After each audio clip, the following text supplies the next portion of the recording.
Bonjour et bienvenue. Bonjour. Nous sommes le vendredi 6 février 2026 et l'attention du monde est, une fois de plus, rivée sur le Moyen-Orient. Oui, une situation d'une complexité et d'une tension rare est en train de se nouer en Iran. Au cours des 2 dernières semaines, une série d'événements a vraiment exposé les fractures profondes du pays, tout en faisant monter la pression sur la scène internationale. Absolument. Aujourd'hui, on va se lancer dans une analyse approfondie des sources disponibles sur CHO, ce véritable point chaud. On va se concentrer sur trois axes principaux. Lesquels? D'abord, la vague de manifestations internes. Ensuite, l'escalade des sanctions internationales.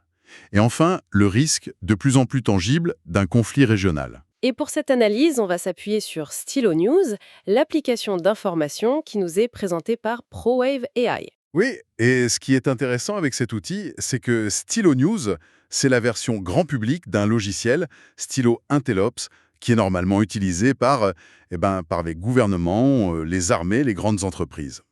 Donc ça nous donne un prisme d'analyse assez unique en fait. On adopte un peu la perspective des décideurs mondiaux pour essayer de décrypter ce qui se passe. Alors, allons-y. Alors pour bien saisir l'ampleur de la crise, il faut revenir un petit peu en arrière, à la fin 2025. C'est là que les premières manifestations de masse sont éclatées. Et à l'origine, le déclencheur était purement économique, c'est bien ça, hein? Exactement.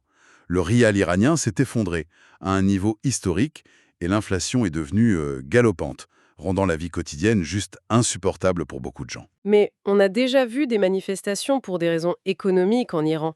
Qu'est-ce qui a fait que cette fois la situation a basculé si vite vers une contestation politique aussi radicale? C'est la grande différence. Ces revendications économiques ont servi de catalyseur, mais elles ont presque immédiatement fusionné avec une colère politique beaucoup plus profonde.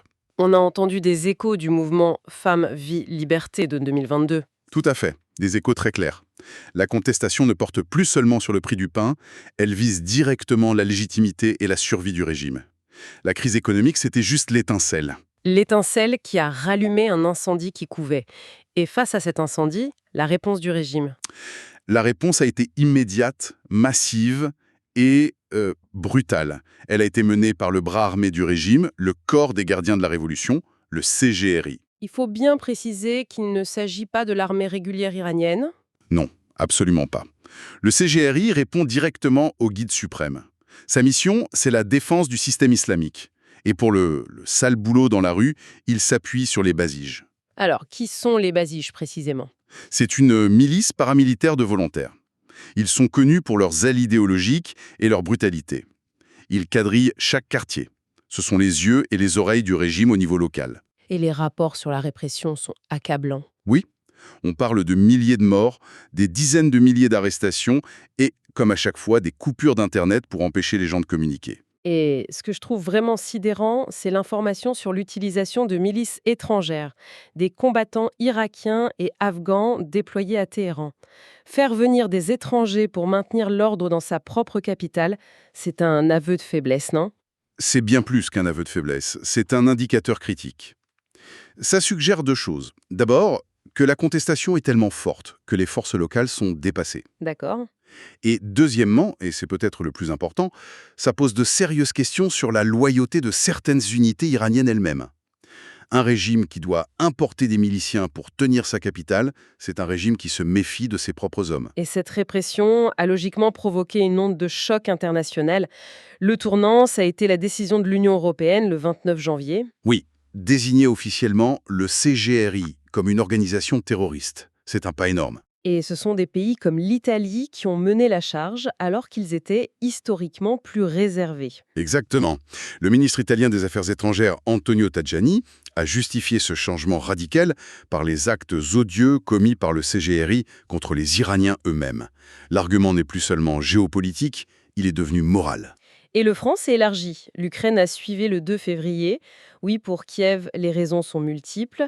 Il y a la répression, bien sûr, mais aussi la livraison de drones à la Russie et, ne l'oublions pas, l'avion de ligne ukrainien abattu en 2020. Et Washington qui pousse aussi en Amérique latine. Et la riposte de Téhéran a été immédiate, créant une situation assez inédite. Le 1er février, le président du Parlement iranien a annoncé que l'Iran considérait désormais les armées des pays de l'UE comme des groupes terroristes. Attendez une seconde. Cette désignation réciproque, c'est beaucoup plus qu'un symbole. Quelles sont les conséquences pratiques sur le terrain? C'est exactement là que ça devient extrêmement dangereux. Légalement, ça crée un flou juridique total. Ça met en péril toutes les forces européennes déployées au Moyen-Orient. Un soldat français au Liban pourrait être considéré comme un terroriste par l'Iran? En théorie, oui. Opérationnellement, ça paralyse les interactions les plus basiques. Ce n'est pas un simple échange de communiqués, c'est une escalade qui transforme chaque soldat européen dans la région en une cible potentielle. Ça change complètement la donne. On voit bien la polarisation. Essayons de comprendre la logique de chaque acteur. Côté iranien, quelle est la lecture du guide suprême Khamenei et du CGRI? Pour eux, le narratif est très clair, il n'a pas changé. Les manifestations sont un complot étranger, orchestré par les États-Unis et Israël. Donc la répression est justifiée comme une défense de la souveraineté nationale. C'est ça. Ils se disent prêts à une guerre totale si le pays est attaqué. C'est une rhétorique de siège très classique. Et en face, aux États-Unis, sous l'administration Trump, la position semble un peu ambiguë. On a une forte présence navale, on parle de frappes ciblées, mais en même temps on dit que le changement doit venir de l'intérieur. C'est contradictoire, non? C'est la ligne de crête sur laquelle Washington essaie de marcher. D'un côté, afficher une force maximale pour dissuader l'Iran, de l'autre, éviter de donner au régime le prétexte d'une agression étrangère. Donc maintenir une pression externe maximale pour, espère-t-il, encourager un effondrement interne. C'est l'idée. De perdre les derniers canaux diplomatiques qui sont essentiels pour négocier la libération d'otages ou pour parler du nucléaire.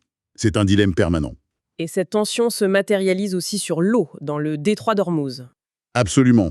Le CENTCOM, le commandant américain, a haussé le ton. Quand il parle, ce n'est plus de la diplomatie, c'est l'armée qui prévient Téhéran. La ligne rouge, c'est le détroit d'Ormuz. Précisément. Une part vitale du pétrole mondial passe par là. Toute perturbation aurait des conséquences planétaires immédiates. Et les menaces du CGRI de fermer le détroit sont prises très au sérieux. D'autant que des incidents surviennent. Oui, comme cette mystérieuse explosion à Bandar Abbas, qui aurait tué un haut commandant naval du CGRI. Chaque incident de ce type peut être l'étincelle.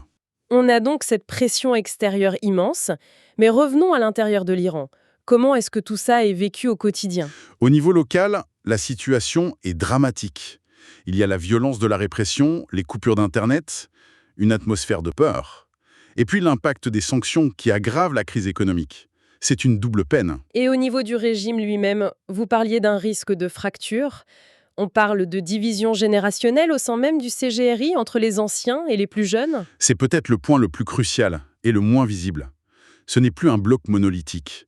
D'un côté, il y a la vieille garde, ceux de la Révolution de 1979. Pour eux, c'est une question de survie idéologique. Et de l'autre? De l'autre, une génération d'officiers plus jeunes, qui ont grandi avec les sanctions, qui connaissent Internet, et qui sont souvent à la tête d'empires économiques contrôlés par le CGRI.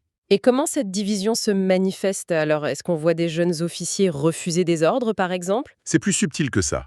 On parle plutôt de ralentissement d'ordre, jugé contre-productif, de perte d'informations. Ces jeunes officiers voient la politique de confrontation actuelle comme une menace pour leurs propres intérêts économiques. C'est un conflit entre l'idéologie révolutionnaire et le pragmatisme économique, en quelque sorte. C'est exactement ça. Ajoutez à cela des rapports sur la corruption endémique et des défections de diplomates. Et vous avez le tableau d'une cohésion qui s'effrite sérieusement de l'intérieur. C'est fascinant. Alors, dans ce contexte explosif, quels sont les développements à surveiller de très près dans les jours qui viennent? Il y a 4 points chauds. Premièrement, la finalisation par l'UE des détails de ces sanctions. La liste précise des personnes et des entités visées nous en dira long. D'accord. Deuxièmement, sur le plan militaire. Le CGRI a annoncé des exercices navals à tir réel dans le détroit d'Ormuz. Avec le porte-avions américain à proximité, chaque missile tiré sera scruté. Le risque d'un malentendu est maximal. Et le troisième point? C'est la situation sur le terrain en Iran. Est-ce que le régime arrive à étouffer la contestation? Des événements récents, comme un incendie à Téhéran ou de nouvelles arrestations, montrent que la tension reste vive. Et enfin, il y aurait une lueur d'espoir, des discussions en coulisses. C'est le 4e point, le plus incertain.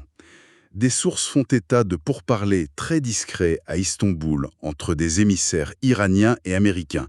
C'est le grand paradoxe. Pendant que la rhétorique guerrière atteint des sommets, on explore peut-être en secret une voie de désescalade. Voilà, tout dépendra de qui a le plus d'influence à Téhéran et à Washington. Cela nous amène à la question fondamentale. Le régime iranien est pris en tenaille. Oui, entre la pression interne des manifestants et la pression externe des sanctions. Il est à un carrefour. La grande interrogation, c'est est-ce que cette pression va provoquer un coup d'État, une implosion, ou assisterons-nous plutôt à une lente érosion du pouvoir? Et au-delà de ça, la question pour la communauté internationale est vertigineuse. Comment influencer ce résultat sans déclencher un conflit régional qui aurait des conséquences catastrophiques? C'est marcher sur une corde raide au-dessus d'un volcan. C'est exactement ça. Le risque d'un mauvais calcul est extraordinairement élevé pour tout le monde. Cette analyse approfondie a été rendue possible grâce aux capacités de Stylo News. C'est une application pour mobile et ordinateur que l'on peut télécharger pour créer ses propres bulletins d'information. Un peu comme des briefings de renseignements personnalisés en fait. Oui, c'est ça. On peut choisir parmi des centaines de sources d'informations, traditionnelles et sur X, pour suivre très précisément les sujets qui nous importent. Pour obtenir ces informations à la demande, qui sont alimentées par l'IA, il suffit de s'abonner à Stylo News sur le site www.stylonews.com. Merci de nous avoir rejoints pour cette analyse. Merci à vous. Si vous avez des sujets ou des crises que vous aimeriez que nous explorions en profondeur, n'hésitez pas à nous le faire savoir. Et pour rester informé, suivez Stylo News sur vos réseaux sociaux préférés.